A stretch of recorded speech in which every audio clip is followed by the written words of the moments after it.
जय माँ कामाख्या देवी। मित्रों, मैं आचार्य सोमनाथ भारद्वाज आपका माँ कामाख्या परिवार में स्वागत करता हूँ और महामाई से ये दुआ करता हूँ कि आप सब सुखी रहें। पहले तो मैं आपका धन्यवाद करता हूँ कि आपने मेरा चैनल सब्सक्राइब किया, लाइक किया, शेयर किया। इसके लिए मैं आपको धन्यवाद प्रदान करता हूँ। मित्रों, यदि आपकी जन्म कुंडली में सिंह राशि पे चंद्रमा है, क्योंकि नॉर्थ भारत में जिस राशि के ऊपर चंद्रमा होता है वही राशि उसकी मानी जाती है, तो आपकी सिंह राशि है और आपकी सिंह राशि प्रथम भाव यानी कुंडली के पहले हाउस से लेके 12th हाउस तक किसी में भी है विद्यमान है, तो आपको उसका फल किस तरीके से मिल रहा है, पॉजिटिव या नेगेटिव, इसको आप समझिए। अगर आपको किसी तरह की समस्या आ रही है, शारीरिक समस्या है, धन की समस्या है, पराक्रम वीक है यानी पहले भाव आपका शारीरिक दिक्कत आ रही है, दूसरे भाव में धन की समस्या आ रही है, पराक्रम वीक है, घर परिवार का सुख नहीं मिल पा रहा है, या वाहन नहीं है आपके पास, या मकान नहीं है, संतान का सुख नहीं है, रोग दोष कष्ट दे रहे हैं, पति पत्नी में अनबन है, आयु में भय लग रहा है कि आयु कम है आपकी, भाग्य में कमजोरी है, व्यापार नहीं चल रहा है, लाभ नहीं मिल रहा है, व्यय अधिक है, ये 12 भाव के 12 तरह के वो हैं। तो इन 12 तरह के किसी भी समस्या में अगर आप झेल रहे हैं या उस समस्या से आप जूझ रहे हैं, तो इन घरों के अंदर, किसी भी घर के अंदर अगर आपका सूर्य विद्यमान है और सिंह राशि है, तो आप उस समस्या से समाधान हेतु छोटे छोटे से सरल उपाय कर सकते हैं। इन उपायों को करने से आपकी राशि बलवान बनेगी। बाकी के 8 ग्रह भी सूर्य को बल देंगे। वैसे सूर्य सबको गुरुत्वाकर्षण बल देकर शक्ति देता है, क्योंकि वो सभी 9 ग्रह में राजा है और सारे ग्रह उसके चारों तरफ घूमते हैं। तो सूर्य अपने आप में एक बहुत बलशाली ग्रह है और इसका बल इतना ज़्यादा भी बढ़ जाता है कि कई बार हमारे शरीर पे इसका नेगेटिव असर पड़ता है। नकारात्मक असर को दूर करने के लिए हम सूर्य के उपाय निरंतर करने चाहिए, चाहे हमारा सूर्य किसी भी तरह का बैठा हो, लेकिन ये उपाय हमें करते रहने चाहिए।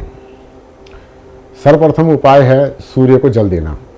अब सूर्य को क्या क्या दे सकते हैं जल में डाल के, उसका मैं व्याख्यान करता हूँ और वही आपके ग्रह को संतुलित कर सकते हैं। अगर आपका चंद्रमा वीक है तो जल में आप दूध डाल के सूर्य को अर्घ दीजिए। आपका सूर्य भी बली होगा और चंद्रमा भी। सूर्य के साथ में अगर आपका मंगल है या मंगल वीक चल रहा है या मंगल का प्रभाव सूर्य पे पड़ता है, तो आप जल में गुड़ डाल के सूर्य को अर्घ दें, तो आपका सूर्य और मंगल दोनों उत्तम हो जाएंगे। बुध का कुछ नेगेटिव असर है, ये व्यापार नहीं चल रहा है, भाई बहनों का सुख में कमी है, व्यय अधिक हो रहा है या कर्जा बढ़ रहा है, तो जल के अंदर 5 दाने साबुत मूंग के डाल दीजिए या हरा रंग उसमें मिक्स कर दीजिए थोड़ा सा। उत्तम है कि उसमें मूंग के दाने डाले जाएं, साबुत मूंग, और सूर्य को अर्घ दिया जाए। इस अर्घ देने से बुध शांत होगा और आपको तीसरे भाव का और छठे भाव का जो भी नेगेटिव असर पड़ रहा है वो सूर्य से कम होगा। चौथे भाव हो गया, 5वां भाव सूर्य का स्वयं का है। अगर सूर्य का प्रभाव आप अपने प्रतिकूल करना चाहते हैं तो सर्वोत्तम उपाय बता रहा हूँ, जल के अंदर गुड़ मिश्रित कीजिए, गुड़ घोल लीजिए और नित्य कर्म रोज सूर्य उदय के समय जल दीजिए और 11 बार गायत्री मंत्र का जाप कीजिए।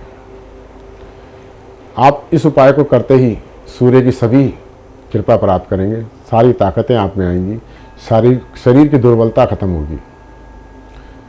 दूसरा उपाय है, इसी में सूर्य को बलशाली बनाने के लिए जल पात्र में आप रोली डाल लीजिए, कुमकुम लाल कर लीजिए, डालना चाहें तो उसमें थोड़ा सा गुलाब जल भी डाल सकते हैं, और सूर्य को नित्य कर्म आप जल अर्घ कीजिए। इससे सूर्य का प्रभाव बहुत अव्वल और उच्च हो जाएगा। सूर्य के देवता भगवान विष्णु हैं। अगर आप पूर्णमासी के दिन, एकादशी के दिन या विष्णु पर्व के दिन भगवान विष्णु की पूजा करते हैं और भगवान विष्णु को लाल मसूर की दाल, गुड़ और सूर्य संबंधित गेहूँ आप दान में देते हैं, यानी चढ़ाते हैं, उन्हें भोग प्रसाद में देते हैं, तो सूर्य को बहुत अधिक बल मिलता है। और सूर्य के देवता जब प्रसन्न होते हैं तो आपके ऊपर तो आपको धन लक्ष्मी की प्राप्ति होती है। सूर्य के प्रभाव को और मजबूत करने के लिए आप एक तांबे का सिक्का जो सुराग वाला ले लीजिए या सुराग करवा लीजिए, उसे लाल धागे में बांध के आप गले में धारण कर लीजिए। इससे निश्चय ही सूर्य आपका बलशाली बनेगा और सूर्य का प्रभाव आप पे पॉजिटिव बना रहेगा। सबसे ज़रूरी उपाय, अगर आपके पिता हैं जो सूर्य के प्रभाव में हैं, यानी सूर्य कारक जो ग्रह है वो पिता को दर्शाता है, तो आप अपने पिता के नित्य कर्म चरण छुए। चरण स्पर्श करने से आपका सूर्य को बल मिलता है और आपकी राशि उच्च की हो जाती है और काफ़ी तरक्की देता है। ये उपाय सरल है। शास्त्रों में भी कहा गया है, जो अपने माँ बाप के चरण छूता है या माँ बाप का आज्ञाकारी रहता है, उसका कोई देवता या कोई ग्रह कुछ नहीं बिगाड़ सकता। उपाय सरल और सटीक है, कीजिएगा, फ़ायदा ज़रूर मिलेगा।